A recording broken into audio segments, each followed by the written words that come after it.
کوئی صاحب آئے, کہا ہمارے گھر دعوت ہے, آپ تشریف لائیں, کہا ٹھیک ہے آتا ہوں. تھوڑی دیر بعد دوسرے آئے, کہا ہمارے گھر دعوت آپ آئے. سیم ٹائم پہ کئی 70 لوگ آئے, سب کی دعوت قبول کی. دوسرے دن شام میں لوگ آ کر فخر کر رہے ہیں, آج میرے گھر شیخ عبد القادر جیلانی آئے تھے. دوسرا کہہ رہا نہیں میرے گھر آئے تھے, تیسرا کہہ رہا میرے گھر آئے تھے. ایک وقت میں سب گھروں پر کیسے؟ سبوں نے کہا انہیں سے پوچھتے وہ کہاں گئے تھے. جب لوگ آئے تو سننے میں آتا ہے کہ آپ ایک درخت کے نیچے بیٹھے تھے.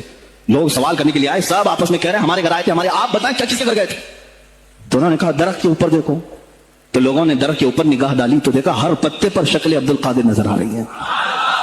جی اچھا, یہ بات امتیوں کو اگر یہ مقام حاصل ہے تو رسول اللہ صلی اللہ علیہ وسلم کو تو بدرجہ اولا حاصل ہونا چاہیے. پر اللہ کے رسول بھی تو ہر جگہ موجود نہیں رہتے تھے. قرآن مجید میں اللہ تعالیٰ فرما رہے ہیں ذالک من انباء الغیب نوحیہ الیک وما کنت لدیہم اذ یلقون اقلامہم ایہم یکفل مریم وما کنت لدیہم اذ یختصمون.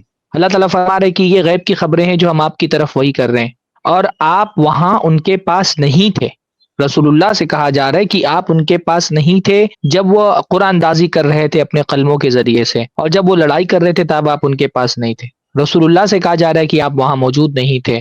ہم جو یہ کہہ رہے ہیں نا کہ یہ اللہ کے رسول سے, اللہ سے سب سے بڑا مرتبہ اولیوں کا اور بزرگوں کا ثابت کرنے کی کوشش کرتے ہیں. عام طور پہ آپ کرامتوں میں یہ بات دیکھیں گے کہ کرامتوں میں ادعا نہیں ہوتا ہے. ایسا نہیں ہوتا کہ کسی کو کوئی خاص اختیار دے دیا گیا ہے. بھائی ٹھیک ہے, ایک چیز اللہ تعالیٰ ظاہر فرما دیتا ہے, لیکن یہاں پر تو ادعا ہو رہا ہے, دعویٰ کیا جا رہا ہے باقاعدہ کہ بھائی میں تھا موجود, اور یہ دیکھو پیڑ کے پتوں تک میں ہر پتے میں موجود ہوں. یہ کرامتیں نہیں ہیں, یہ جھوٹ ہے, یہ خرافات ہے. سب سے بڑی بات تو یہ اللہ کے رسول ساری بیویوں کے ساتھ موجود رہتے ہیں نا, باری ماننے کی ضرورت ہی نہیں محسوس ہوتی ساری بیویوں کے پاس. یعنی سب سے بڑا مسئلہ تو بیویوں کا ہی تھا.